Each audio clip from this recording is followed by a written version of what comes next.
Welcome to the Modern Mexico Podcast. I'm your host, Nathaniel Parish.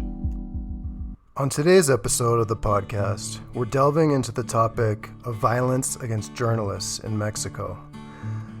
According to Amnesty International, more than 141 journalists have been killed in Mexico since the year 2000. Over the last 20 years, Mexico has earned a reputation as being the most deadly country in the world for journalists. During the administration of controversial populist Andrés Manuel López Obrador, the violence against media workers in Mexico has taken place in a context of frequent verbal attacks from the president himself. López Obrador has made denigrating reporters and accusing critics in the media of being politically motivated sellouts a central element of his communication strategy. During López Obrador's time in office, violence against journalists in Mexico has reached a historic high. In early 2023, Reuters covered the topic of journalist killings in Mexico. Mourned by his family, Eber López Vázquez is one of 13 journalists killed in Mexico in 2022, the deadliest year on record for the nation's newsrooms. He'd published a story on Facebook accusing local politician Arminda Espinosa Cartels of corruption. Her brother was one of the two men arrested, but no one was charged over López's murder. Espinosa herself did not respond to Reuters' requests for comment. Since López's death, fellow journalists say they are more afraid to publish stories delving into the Corridor Project or ones touching on drug trafficking and state collusion with organized crime. We'll keep on informing, but the most important thing is to stay alive. There are definitely issues you cannot address. You cannot address the topic of presidents connected to organized crime. You cannot address the topic of insecurity in the region. You cannot address those issues because they could cost you your life. In 2024, López Obrador is now in his last year in office. In February 2024, López Obrador took the unprecedented step of doxing a New York Times reporter in response to an article investigating ties between López Obrador's inner circle and drug traffickers. NBC News covered the incident. Tonight, Mexican President Andrés Manuel López Obrador going to extreme measures in refuting recent reports by American journalists looking into alleged ties between the president and drug cartels. Pertenecen a las mafias del poder económico o del poder político en el mundo. At a press conference Thursday morning, President López Obrador questioning the integrity of some U.S. media outlets and then publicly revealing the contact information for the New York Times bureau in Mexico City. 55-47. Obrador showing a request for comment his team received this week from Natalie Kichoef, the New York Times bureau chief for Mexico, Central America, and the Caribbean. The doxing came on the day Kichoef's team published an explosive report regarding alleged efforts from U.S. officials looking into recent ties between Obrador's allies and drug traffickers. On today's episode of the podcast, we're talking to Katherine Corcoran, the former Associated Press bureau chief for Mexico, and the author of a fantastic new book called In the Mouth of the Wolf: A Murder, a Cover-Up, and the True Cost of Silencing the Press. Corcoran's engaging book delves into investigating the murder of Regina Martinez, a high-profile journalist who covered the topic of political corruption in the Gulf Coast state of Veracruz. Over the last 12 years, Veracruz stands out as by far the most dangerous state in Mexico for journalists. The dynamics covered in the Mouth of the Wolf help explain the broader risks that critical journalists face when writing about organized crime and political corruption in Mexico. Hi, Kathy. Welcome to the podcast. Hi, Nate. Thank you so much for inviting me. So, I wanted to start off by asking, what drew you into this topic? Well, I arrived in Mexico as a full-time correspondent in 2008. And prior to that time, I had covered Mexico kind of on a chopper in, chopper out basis. And it was traditionally a pretty safe place for journalists to work, especially foreign journalists. And then all of a sudden, when I arrived, there was what I would call an explosion in journalist killings that basically made absolutely no sense. Mexico was a democracy, it was not at war. And the targets of these killings were very local journalists in very small markets. And as opposed to like Adnan Khashoggi and some of the high profile journalist killings around the world, they tended to be very high profile journalists challenging a big government like Putin's Russia or Saudi Arabia. And so I found the phenomenon obviously tragic, but also curious. And the government at the time would say to us, oh, well, that's just because they're narcos. They're not real journalists. They're paid journalists, and they got crossways with their bosses. And that was the only explanation given. And there were really no investigations done. There was no transparency on the part of the government. And so, as a journalist, I just wanted to try to explain what exactly was going on.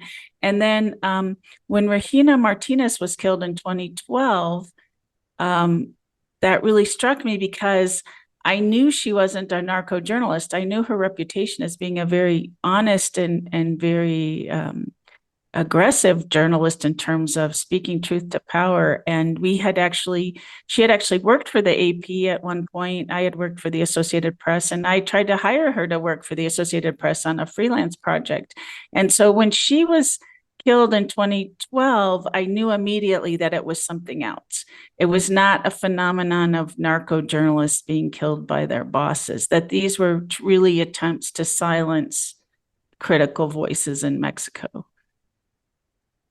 So I first moved to Mexico in 2012, and I remember when Regina was killed, and I actually visited Veracruz in June of 2012, and while I was in Jalapa, another crime reporter named Victor Baez was kidnapped and killed. And over the years, I've watched this constant flow of news stories about local reporters being killed in Veracruz and in other states in Mexico. And I know that the Committee to Protect Journalists has documented 13 media workers killed in Mexico in 2022, and that was the most reported in a single year. And also in 2022, the group Reporters Without Borders ranked Mexico as the most dangerous country in the world for journalists. And looking at some of the statistics, just between 2010 and 2016, 17 journalists were killed in Veracruz. And I know that Veracruz is generally considered to be the most dangerous state in Mexico for journalists. So I think that you did a really great job of addressing this topic and in weaving in context about the political dynamics in Veracruz to the story. And I'm wondering if you can pick just one word to sum up the state level political dynamics that you investigated and wrote about. The state political dynamics, I would say mafioso. I would say it was a criminal government, although that's two words, not one. But in the the environment of the state, it was the powers that be were very mafioso. So I think that, yeah, mafioso is a really great word for describing some of these dynamics in Veracruz, or thinking about the concept of criminal government. I think that that's also a very interesting concept that you do a great job of illuminating over the course of your book. And I think that it's important to remember that the World Justice Project ranks Mexico among the world's worst countries in terms of rule of law. And even within Mexico, Veracruz stands out. And we know that 99.8% of all murders in Veracruz go unsolved. And that's really an astounding figure.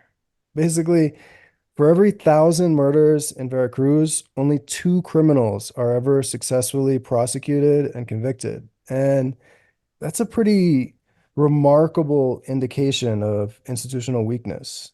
And for me, when I think about the word mafioso in the context of Veracruz, sometimes I think about the image of former Governor Javier Duarte, who was a notoriously corrupt and dangerous individual who always seemed to be smiling victoriously anytime he appeared in front of cameras after he was arrested in 2017. And you mentioned the concept of criminal government, and maybe Javier Duarte is a great character who illustrates that idea. And maybe the reason that he was smiling so frequently when he appeared before cameras was because the idea of spending a few years in prison seemed like a small price to pay for all of the wealth that he accumulated while in office.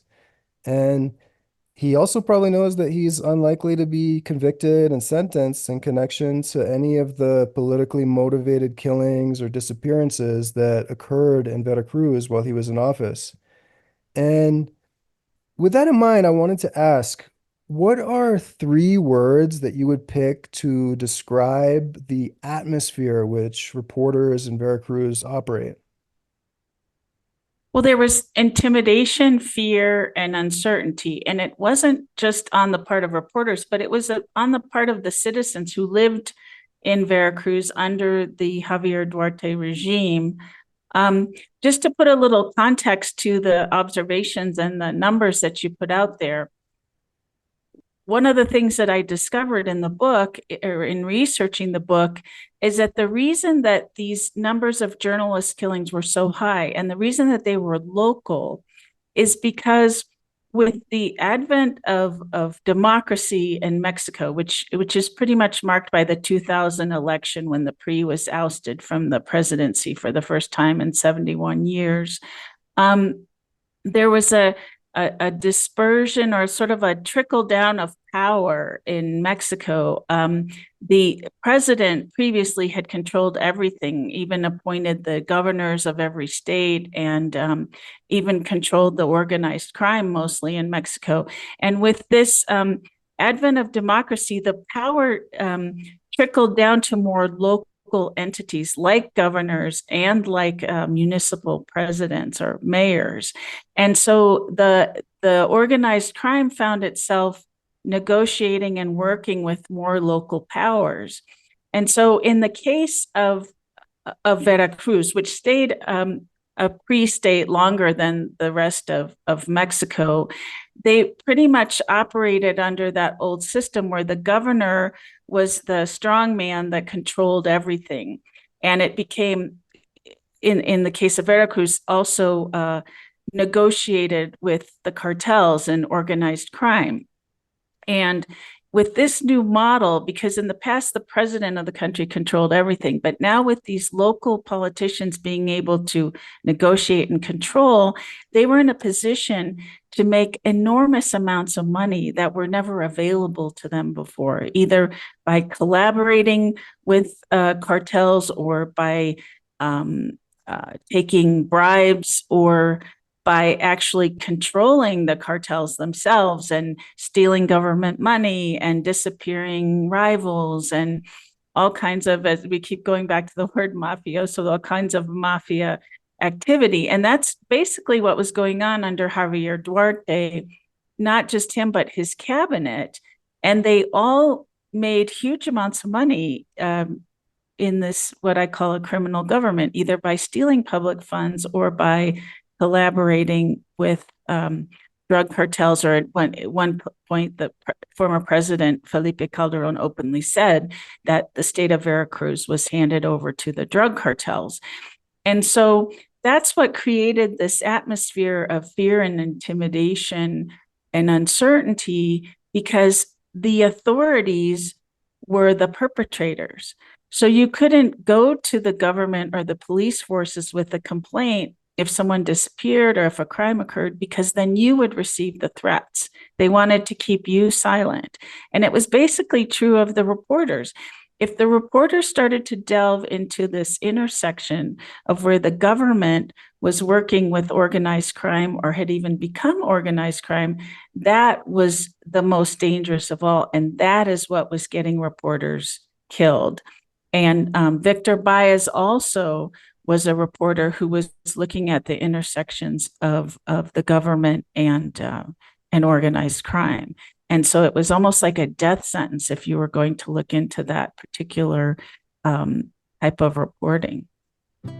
So, intimidation, fear, and uncertainty. I think that those three words definitely sum up what it must have felt like for some of the local reporters who were working and documenting political corruption and organized crime in Veracruz over the last 10 years. And on episode 14 of the podcast, I spoke to security analyst Stephen Woodman about the issue of robberies in Veracruz's vanilla sector. And last year, I went to Veracruz to meet with indigenous vanilla growers, and one of my biggest takeaways was how right now Veracruz is almost like a black hole when it comes to many types of crime. Local police and prosecutors simply aren't investigating and arresting the state's criminal groups, and in many cases, local journalists have simply stopped reporting on some types of crime. So, for instance, you won't see articles from local media outlets documenting all of the violent hijackings of cargo trucks that happen in Veracruz.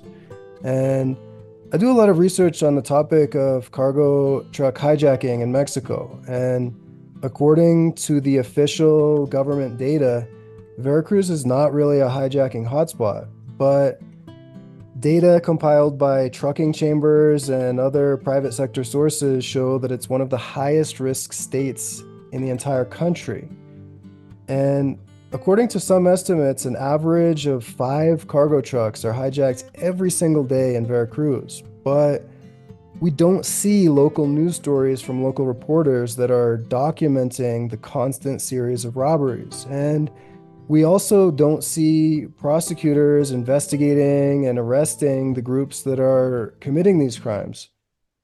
So I think that's maybe the impact of so many years of violence against the journalists in Veracruz. And sometimes it seems to me like it's almost a twilight zone where locals know that many types of crime are occurring, but there's no public record of it, either in official crime statistics, in court documents, or in local media stories. And with that in mind, I wanted to ask you about what it was like for you to navigate this twilight zone while trying to investigate the truth about Regina's murder. Well, it was very difficult because after Regina Martinez was killed, it had a very effective impact on silencing any critical reporting in the state of Veracruz. And so all the critical reporters like her either chose to self-censor for their own safety or they left the state. She was a correspondent for Proceso, the national magazine. And there were other national correspondents stationed in the state, and all of those entities like Reforma, Notimex, and others, they actually pulled their correspondents out for their safety. And so her assassination had the effect of basically silencing the critical press in Veracruz. And that happened, that persisted for several years, although I have to say in recent years, the reporting in Veracruz actually has improved. And I know some very good independent and critical reporters doing good work there.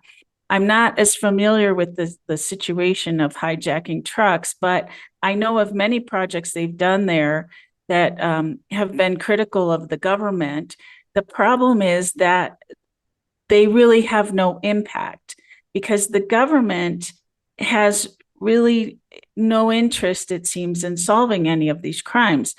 For example, they have not solved the crime. They say they solved the crime of Regina Martinez, but the person who's in jail serving a 38-year sentence, no one believes is the actual perpetrator. And so a lot of times they will just grab someone, throw them in jail, and say, case closed. But the government of Veracruz, after the PRI was ousted after Javier Duarte because he was so terrible for the state and people were so terrorized by him and his administration. And so they have voted other parties into office now. And currently there's a Morena government. We're about to have another election. But the Morena government turned out to be very weak in terms of prosecuting crime and trying to solve some of these cases, and also in going after some of these previous political figures who did commit crimes in the state.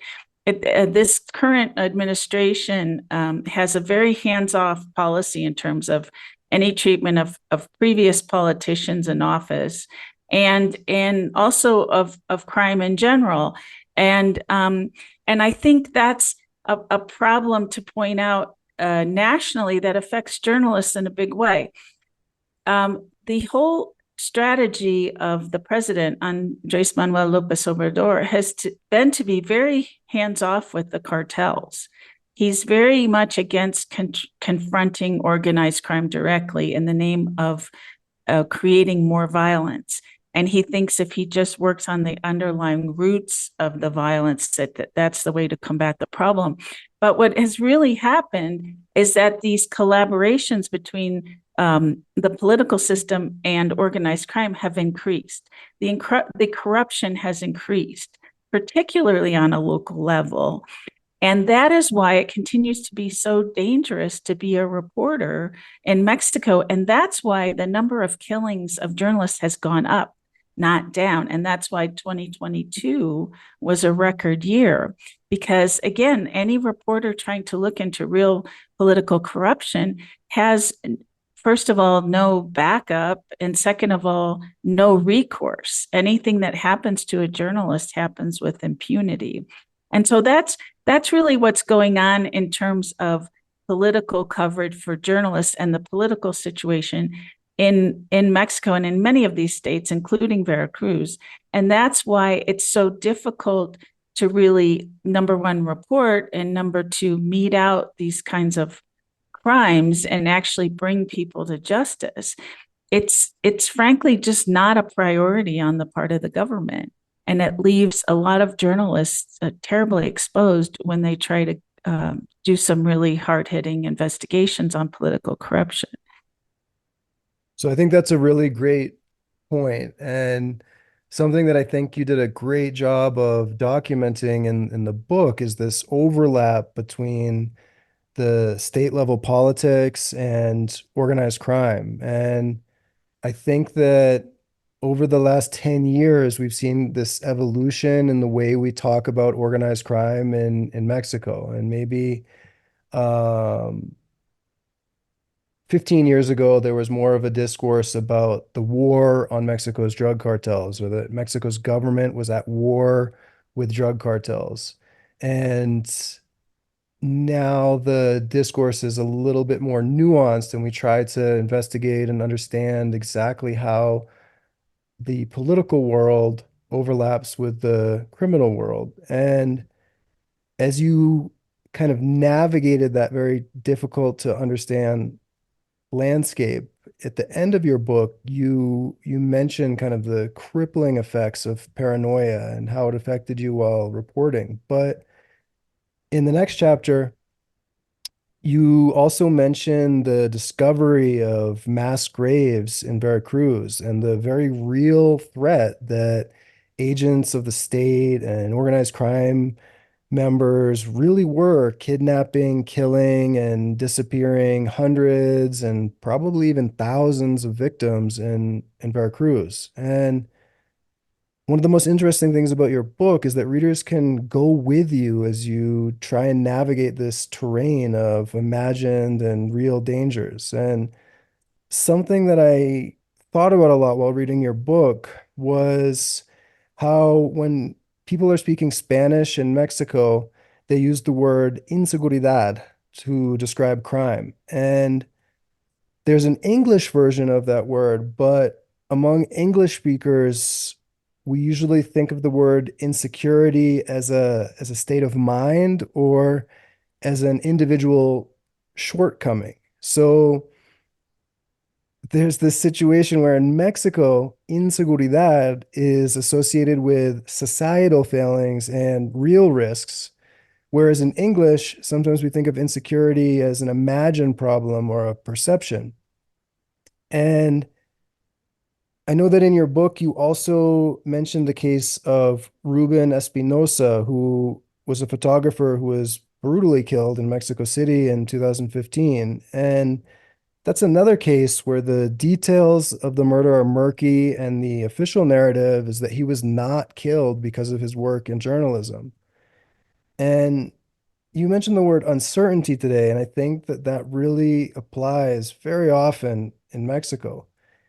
And because there are so few successful police investigations and convictions in Mexico, we have this situation where it seems like many commentators are stuck in a situation where rather than doing analysis, they're dealing with paralysis. And I think that this incredible trend of impunity in Mexico means that there's always doubt about the basic facts of many high profile incidents. And I think that in many cases, the best analysis about Mexico is always going to differ from the official narrative in order to explain what's going on behind the scenes. But there's also a danger of seeing conspiracies behind every incident. And I think that that's something that political analysts and journalists have to navigate. Um, but one other thing that I wanted to ask you about is in your book, you mention the reporting by local journalists in Veracruz and also by outlets and organizations such as the New York Times, Proceso magazine, and Mexicans Against Corruption. And I think about this recent history of investigative journalism in Mexico that you describe in your book. And I think that it played a big role in why former President Enrique Peña Nieto finished his term with a dismal 20% approval rating. And that reporting also helps explain why Mexico's next president, Andrés Manuel López Obrador, won the 2018 election in a landslide. And I'm wondering when you look at the situation right now in Mexico, if you can give President López Obrador a grade for his track record of rhetoric regarding the media in Mexico.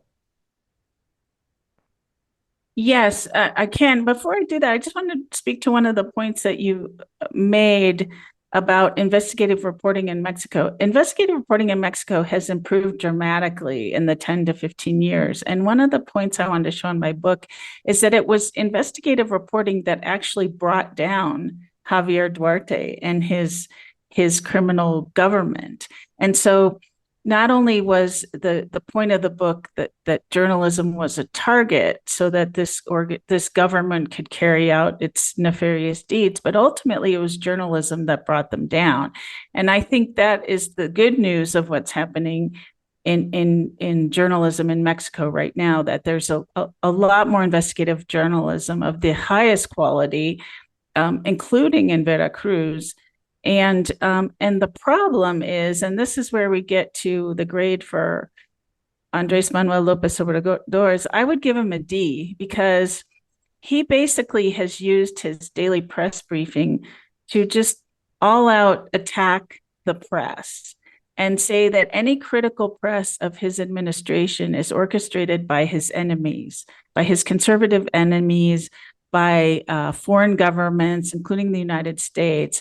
And he doesn't look at the press as any kind of component of a democracy where you have a watchdog, an independent watchdog that's keeping an eye on the government.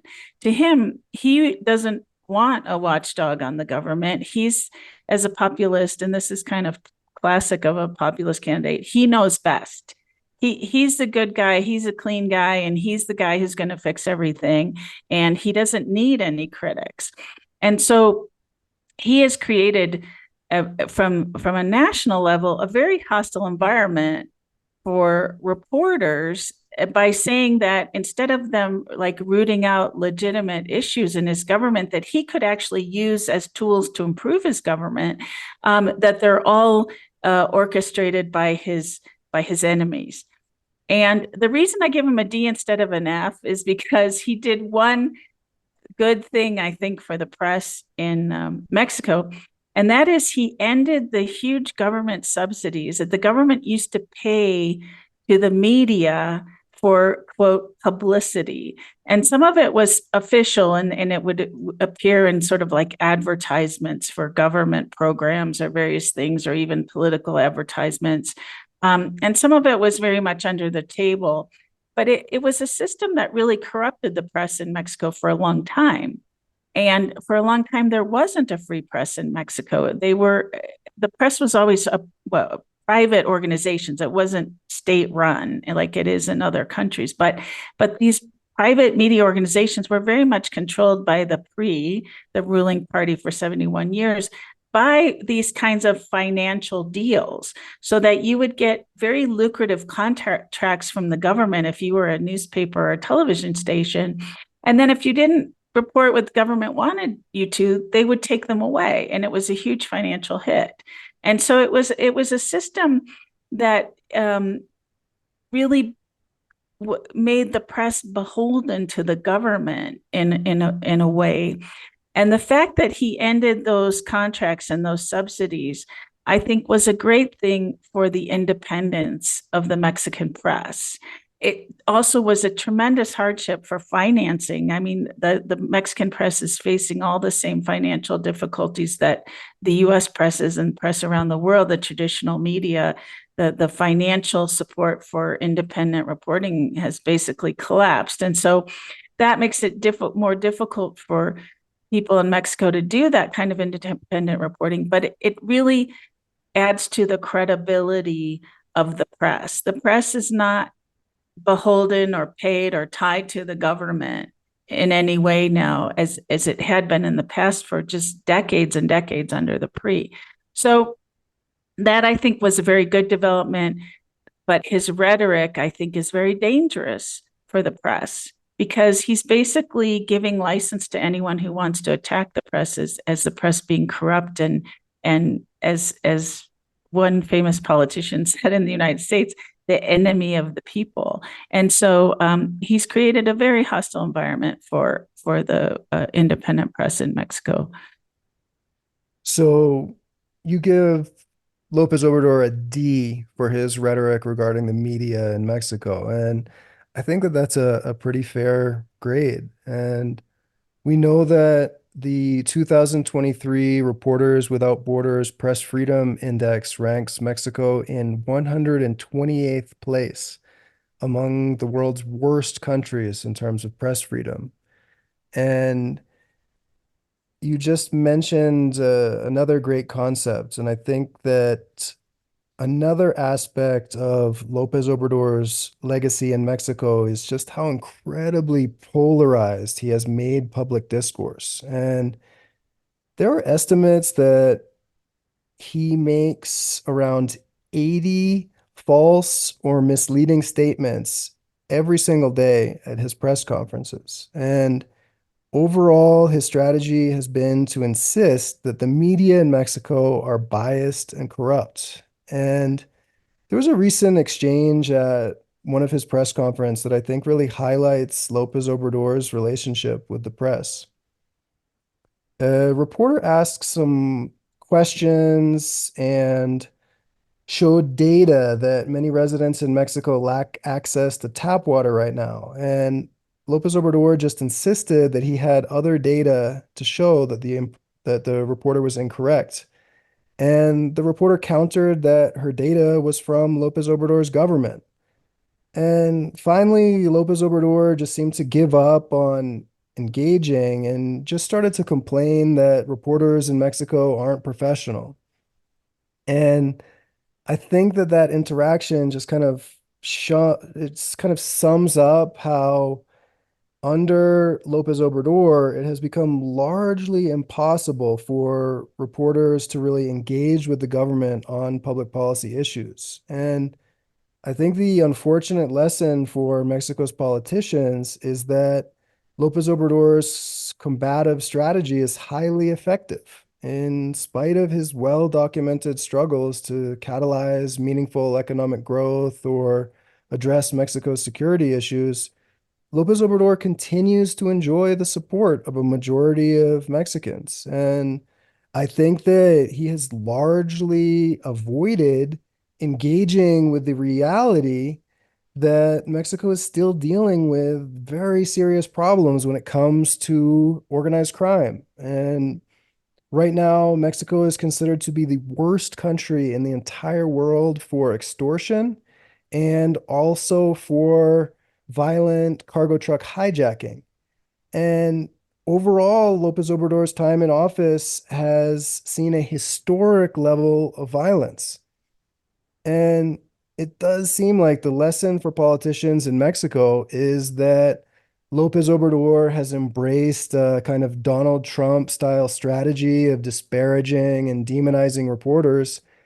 And the end result is that journalists now struggle to influence the public discourse with meaningful analysis of public policy that could help to hold the government accountable for its track record. So you describe some incredibly complex dynamics in your book, but in some ways it seems like the media landscape in Mexico has become even more hostile over the last few years in comparison to the recent history that you describe. I just saw a statistic that in total, 43 journalists have been killed in Mexico during López Obrador's time in office. And I think that you did an incredible job in your book of documenting the risks that reporters in Mexico face. And overall, I just want to say how much I enjoyed reading your book. And thanks so much for joining us on the podcast. Well, thank you so much for having me. I often say, unfortunately, for journalists in Mexico right now, as I said, the good news is that journalism is better and more professional and more investigative than ever.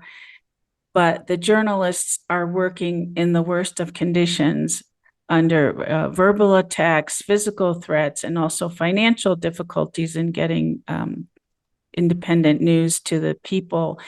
And so I just like to point out as much as I can how brave the journalists are in Mexico who continue to do this work, because they do think it's for the public, the good of the public and the discourse and the betterment of their government. But they're up against just extreme challenges. So thank you for having me, and thank you for giving me the platform to point that out.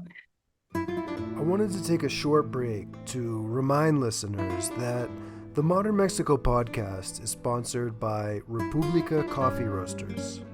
Mexico is known for producing some of the best coffee in Latin America. In Mexico City, one of the best places residents and visitors can buy coffee is the República Coffee Roasters Cafe in Colonia Roma.